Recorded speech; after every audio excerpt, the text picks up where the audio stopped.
This scenario will demonstrate the dropship sales order process in Dynamics 365 Business Central. We'll begin by creating the sales order. Then, as a result, we'll create the purchase order. There'll be an intermediary stop that you may not see in the software. That's just to drop ship to the customer. But then we'll post the sales order and then we'll post that purchase invoice. Let's begin. We'll go ahead and create the sales order. So I've got a customer who wants particular products, and so we'll go ahead and create that sales order. And I'll select either type or select the customer here. It's a datum.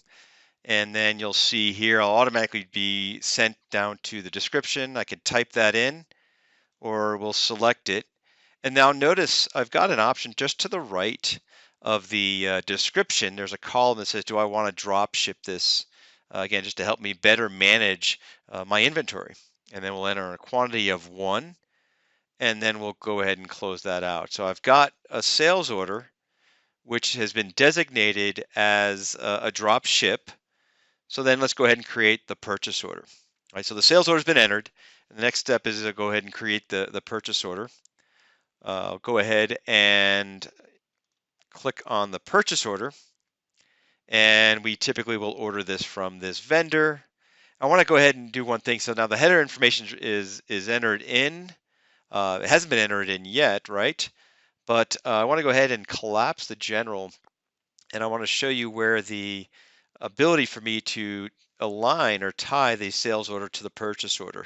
I'm going to go ahead and change this ship to address, and I'm going to select the customer address, and I'm going to select the customer.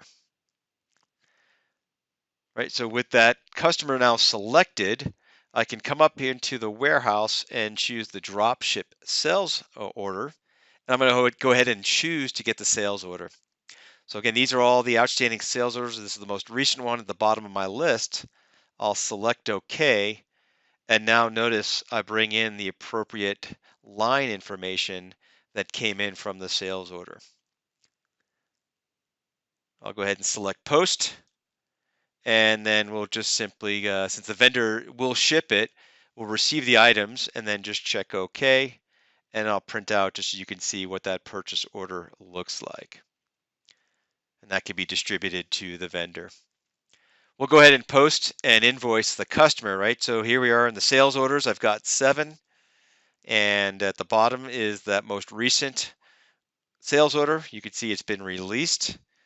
And if I scroll over to the right side, you get some of the additional detail, right? We have 1 order and then 1 quantity that's been shipped, but it hasn't been invoiced yet.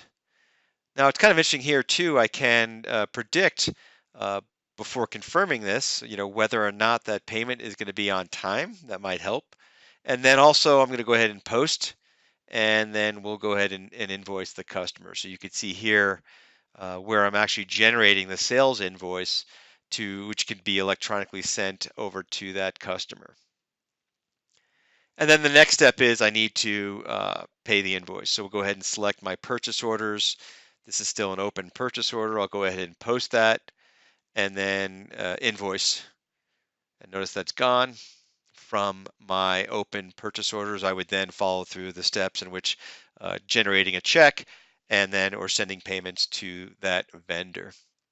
So what you just saw really was what can be a complex process depending on the actual software that companies use, but really using in Dynamics 365 Business Central, we're able to really automate that process, streamline the inventory management, and also maintain good relationships with my customers and getting them products and goods in a timely manner.